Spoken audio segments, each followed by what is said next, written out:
Greetings and salutations. Okay, so this game is called Astrologaster, and based on my understanding, it's a game where you're a doctor, and let's see here. You're treating various patients, and you're trying to get enough referrals or letters of recommendation to get what you need to be an official doctor. So we'll see.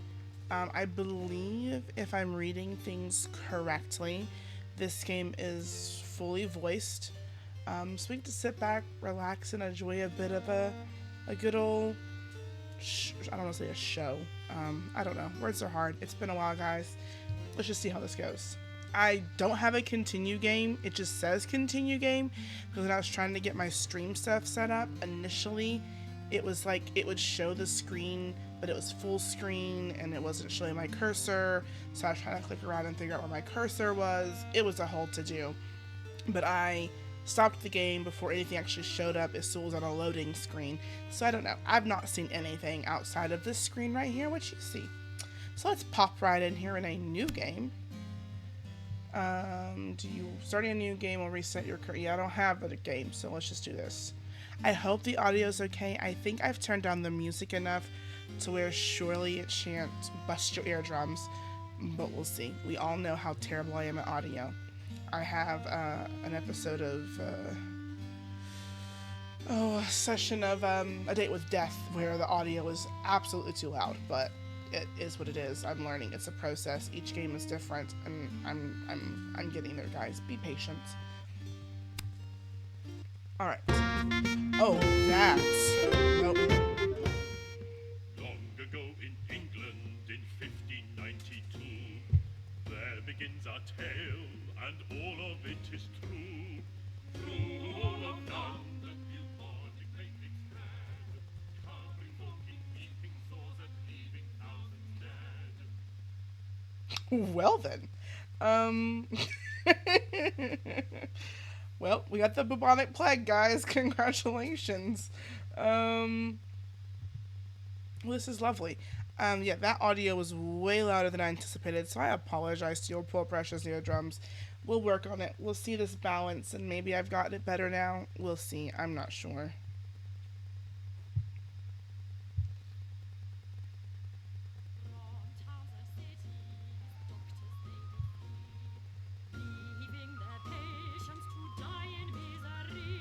But one brave doctor stayed when all the cowers fled.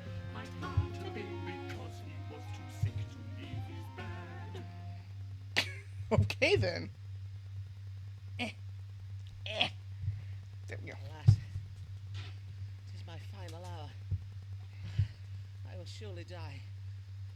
I am too far gone to recover, and for the plague there is no cure. Unless a cure might be found in the stars. Sure, we can check the stars, guys. Why not?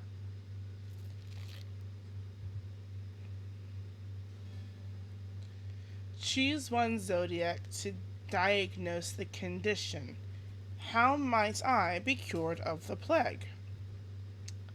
Well, Sagittarius, ruler of the liver. This indicates a severe imbalance of blood hormone. That's the juniper domicile in Sagittarius. I have the plague, characterized by a loss of appetite, immoderate thirst, and pus-filled swellings behind the ears, in the armpits, and in the groin. Well then, these are symptoms of a fever provoked by excess sanguinity in the liver.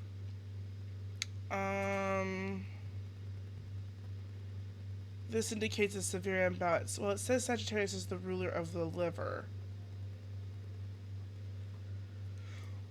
Oh, Lord. Yes?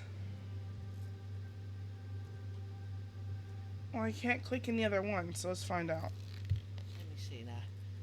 According to the stars, the way to cure the plague is to treat the fever it provokes. Oh, can it be true?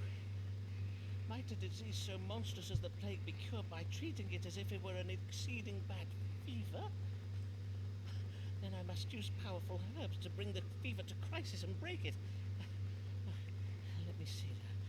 Angelica and dandelion for heat, borage to provoke sweating, infuse them in wine, strain and distill the mixture to produce a most powerful strong water. Oh, Lord.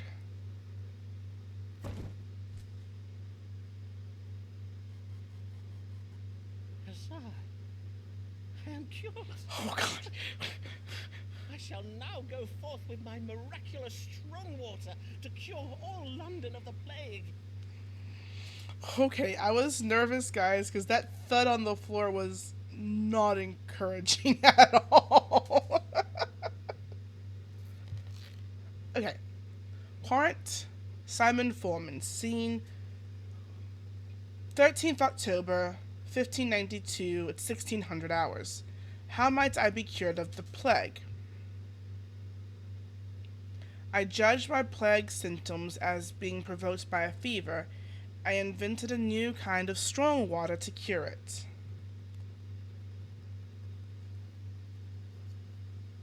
Okay. This client will return for another consultation.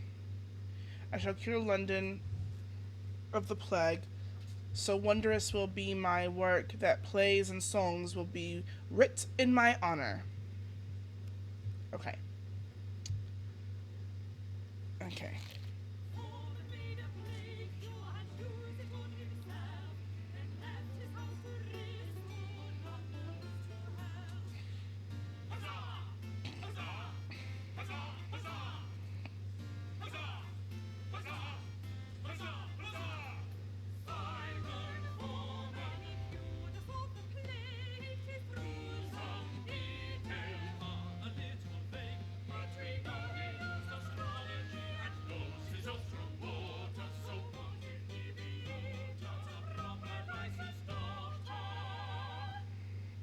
Okay. Well, guys, I guess yay, here we go. Yay us. I don't know. We'll see.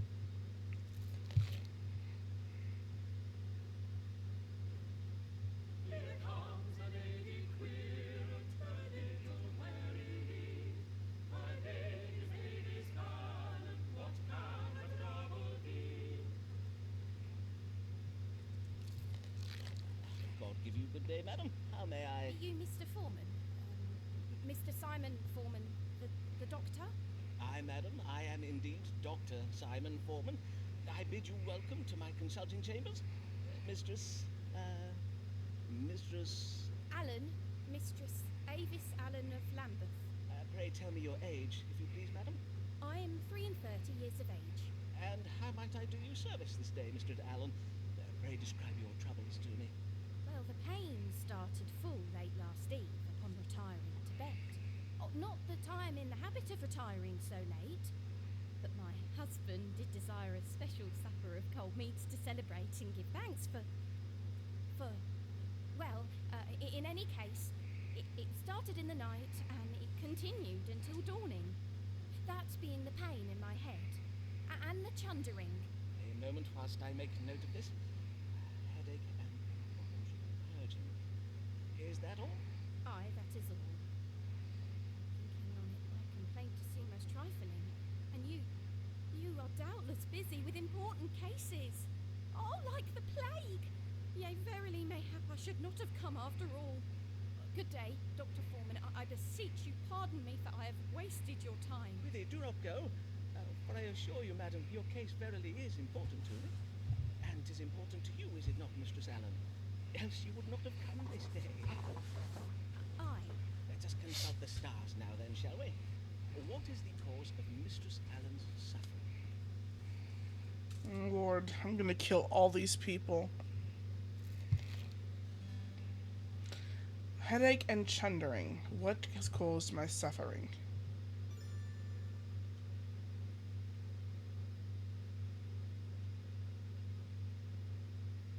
No, not you. Mistress Allen's troubles have been provoked by anxious passions associated with her being with child. This indicates a disturbance, and Mercury indicates a disturbance of the mind, Scorpio the ruler of the reproductive system, or she's fallen ill from evil digestive. This suggests a mild imbalance of black bile in the body. Cancer ruler of the stomach, Scorpio ruler of the reproductive system. Okay, so she had a headache and chundering, which I'm assuming is throwing up. Well, my first thought when she was going up about stuff and things was that she was pregnant. That's what came to my head when she was going about. And then her husband wanted to celebrate, which usually leads to heated passions, one might imagine. I don't know. We're gonna say, you know what? I'm not gonna say evil, whatever. We're gonna say she's with child. You are with child, Mistress Allen. 'Twas the reason for your celebration last evening, methinks. But how did you know? I can see it in my chart, madam. There is a planet aligned with Scorpio at present, Scorpio being the constellation that rules over such matters. Pray tell, how long has it been since your monthly courses?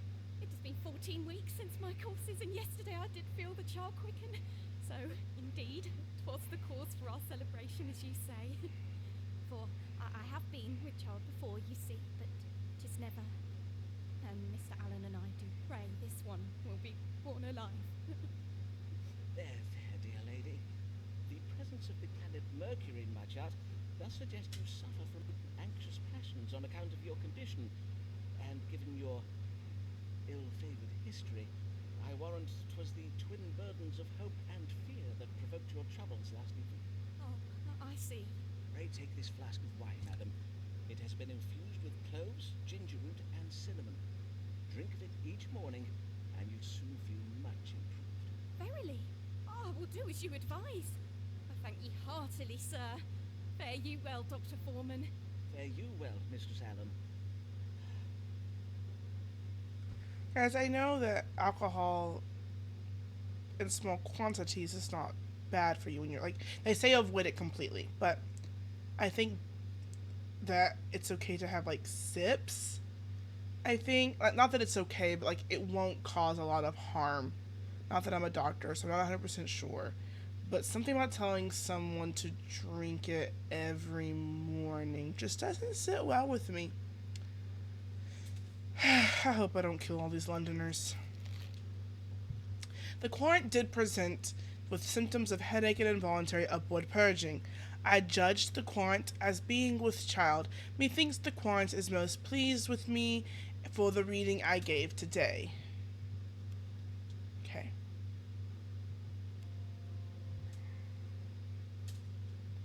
Awesome. What a kind man, Dr. Foreman. And so patient with me. How lovely. Okay.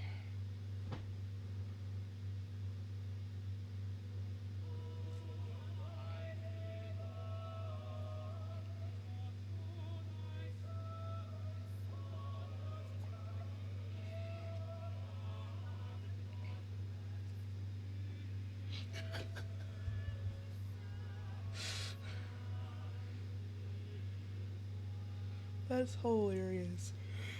That is funny. He's not blessed with sense or wisdom. Good day, sir. You are Simon Foreman, the physician, are you not? These are your rooms. Indeed, I am he, and well met, sir. Be it Thomas Blagg I have the honour of welcoming to my humble consulting chambers, the Dean of Rochester Cathedral. Indeed, 'tis I, Thomas Blagg. Though it is not upon church business that I come to you this day. 'Tis upon a matter of my own that I require counsel. I have lately been offered some very lucrative investment opportunities. And, well, it is said that God speaks to us through the stars, does he not? Indeed he does. 'Tis well known that astrology is but a conduit for the word of God, as interpreted using scientifical means. And now, these investments of which you speak, pray tell of them, if you please. 2 merchant ships will shortly set sail on very lucrative trading expeditions. I do not possess the coin to invest in both. Hence, I must choose between. And I must choose very wisely indeed. For sea voyages are most perilous, and if my ship were to founder or be captured by pirates, I would lose my entire investment. Aye, forsooth, 'twould be most lamentable, to say nothing of the poor souls who might lose their lives. Who are, naturally, the greater of my I'm concerns. sure, yeah. Aye, naturally. Naturally. And whither might these ships be bound? The first is bound for the Spice Islands of the East. 'Tis a voyage to be undertaken by a ship named the Conquering Cherub. The other is the Pride of Yarmouth. She is to bring back sugar from the Americas. Have you now the information you require? Then perchance you may divine for me upon which of these two ships our Lord God has bestowed his divine blessing. Aye, Dean Blag, we may now consult the stars. Should Thomas Blag invest in the voyage of the Conquering Cherub, or that of the Pride of Yarmouth? I'm gonna lose all this man's money.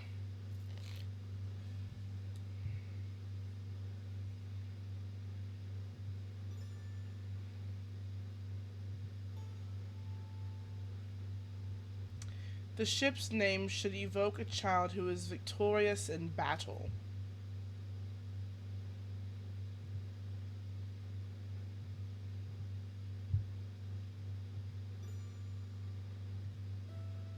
Black's investment in a training voyage will result in change of fortune for him.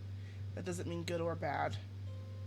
The ship's name should evoke a woman who partakes in marriage. This represents femininity.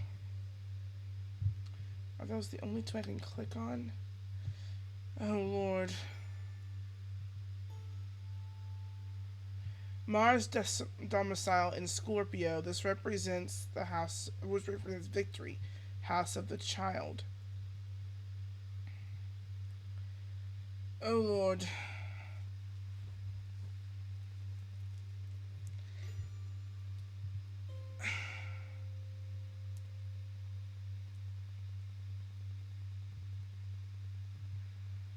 Oh, Lord. This does not mean good or bad, a change in fortune.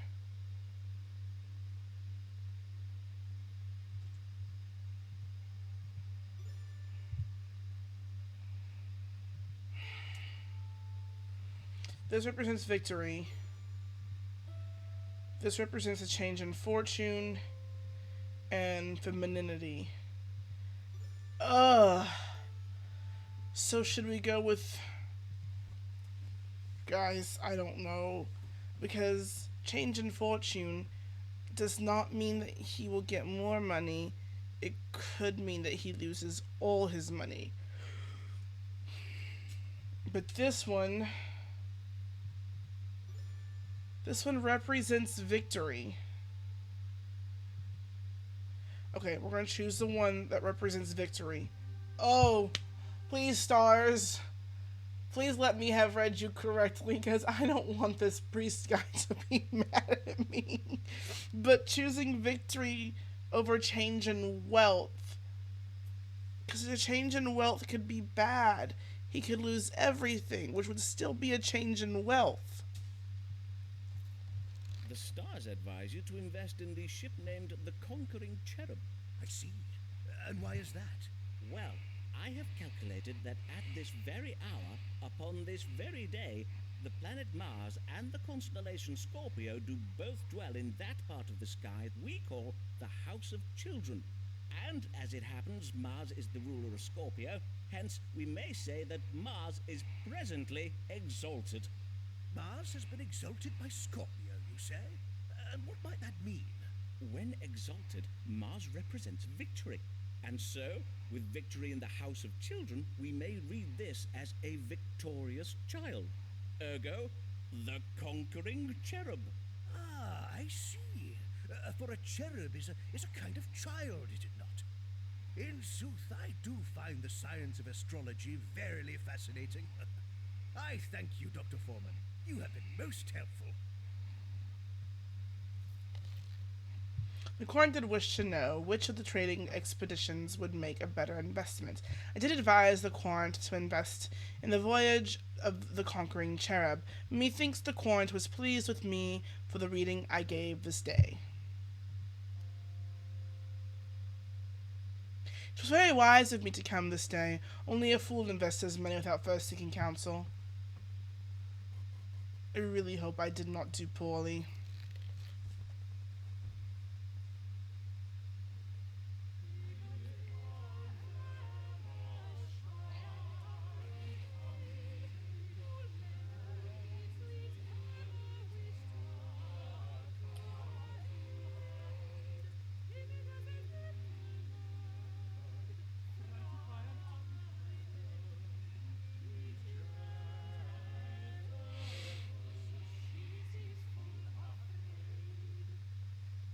Okay then. Good morrow, sir. Pray tell, are these the consulting chambers of Simon Foreman, Doctor of Astrology and Physic? Indeed, 'tis I, Dr. Simon Foreman. And your name, madam? Emma Sharp of Shoreditch, sir. 25 years of age. Welcome, Miss Sharp. And how may I do you service this day? Well, 'tis a trifle delicate. A man has asked me to be his wife. Dear, kind man, but I fear you will think me cold, Dr. Foreman. There, madam, whatever is the matter? Well, he is exceeding advanced in years. I do worry he may not be long for the world, and if he were to die, I do not think I could bear it. Verily, I would not. Indeed, methinks I would rather not marry him at all. Am I very heartless, Dr. Foreman? Nay, not in the least, madam. Your fears are most reasonable. The man in the winter of his life is indeed more likely to die. I assure you, madam, 'tis a medical fact. But methinks you wish to know whether this man be afflicted with a grave health condition, do you not? To wit, any ailment that might soon prove fatal? Forsooth I do. That is my question precisely. Why, Dr. Foreman, 'tis as if you have a gift for reading minds. Merely the gift of logical surmise, madam. Let us see whether a judgment of the stars may calm your fears. Does Mr. What was your gentleman's name? Mr. George Middleton, a wool merchant. Does Mr. Middleton have any ailments that might hasten his death? This is a good question. I don't know. She didn't tell me anything about him. He just works with wool. Is there a wool disease? He's been bewitched. The enchantment may prove fatal. Uranus in retrograde. That sounds uncomfortable. This suggests a mild enchantment cast by a witch. Pluto in retrograde represents the possibility of death. Mr. Middleton suffers from dropping down of the piss. That's unfortunate. Characterized by involuntary urination. It is exasperated when combined with his fear of heights. This may suggest fear of vertigo. Oh, Lord. Mr. Middleton suffers from cardiac passion, a condition that may end in death. This represents an imbalance of phlegm. The illness cannot be cured. This suggests a mild imbalance of black bile.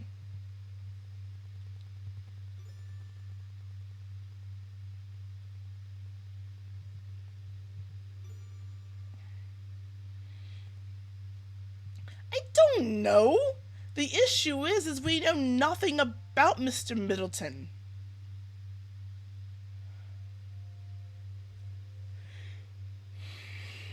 Ugh. Oh, this game is stressful, guys. These patients, I wish not to kill them all. Okay.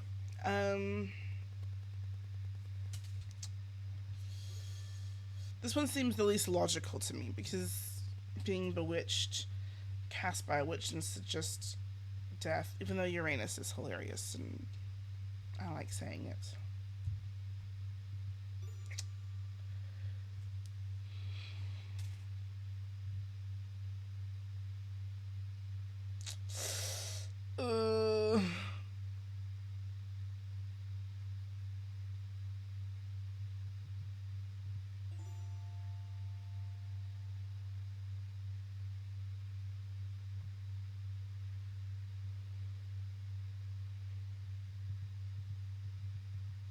How do I know?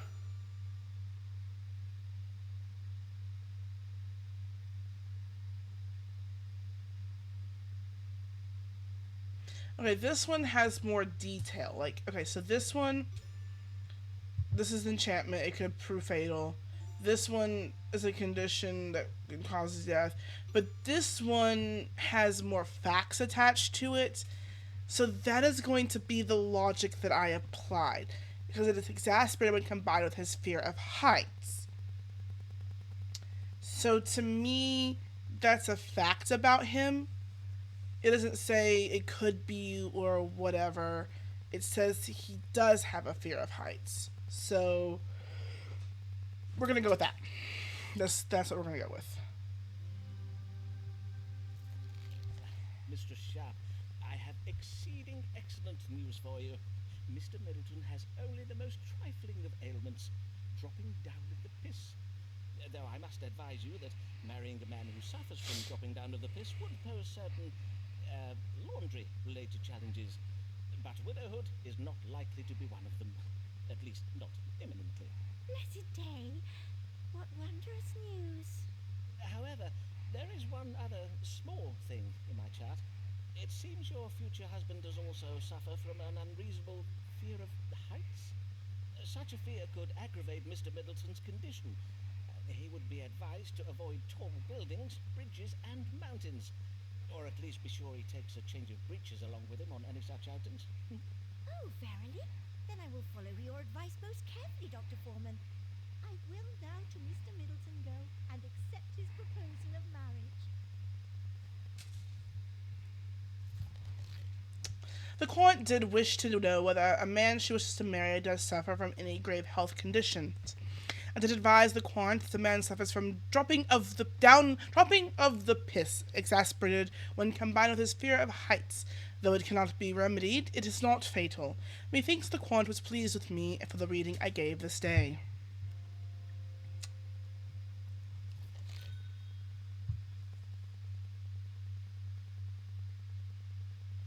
Beware, is the man treating you qualified licensed doctor? London has lately been importuned by a low-born charlatans claiming the title of doctor. These men have never attended university and therefore cannot be trusted. Any man found to be practicing medicine without a medical license shall be prosecuted to the full extent of the law. Dr. Richard Smith, President, College of Physicians. Oh, that's unfortunate.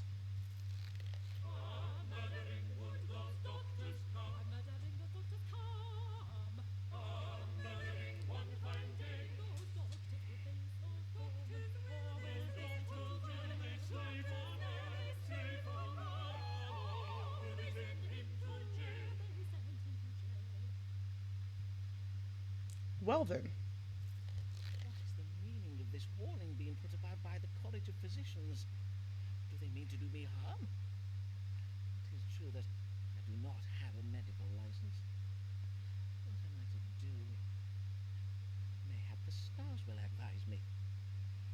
Oh, great. The college physicians has dark intentions towards me. What should I do? Oh, read the stars by selecting highlighted sections. Okay. The Church of England can help me. The Archbishop of Canterbury has a special power to grant medical licenses. The college physician is making war against me. If I am to become the best doctor in London, I must find a way to end this war. The authority the licensed doctors of London hold is primarily owing to their wealth and privilege. There is much they do not know about physic.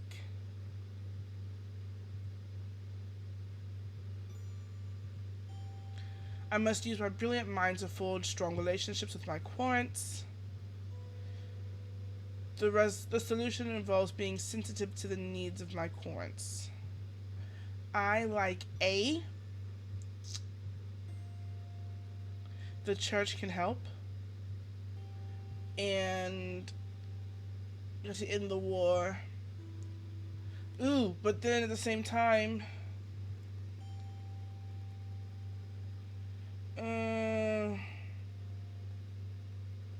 Sorry, my ear itches, guys. Don't mind me. Oh.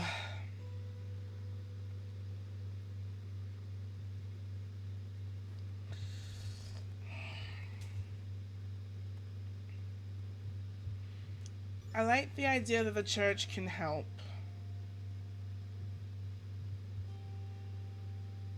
And putting peace with the war.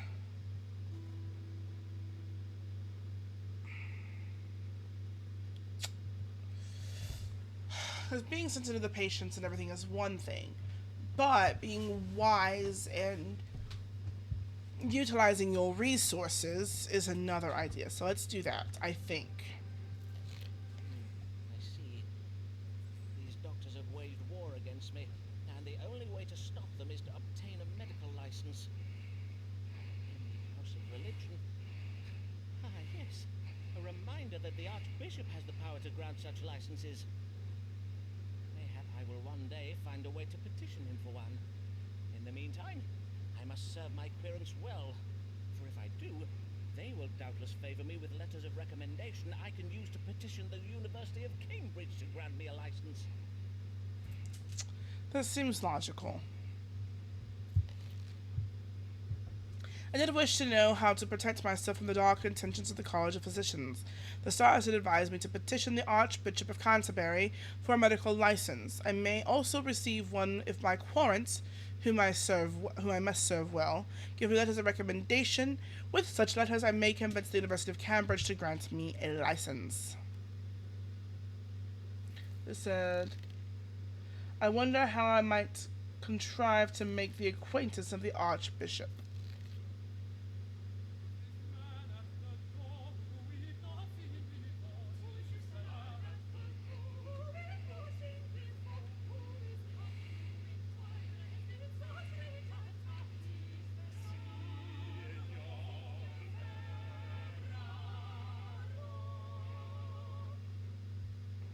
Okay. What is this? I don't know what I did.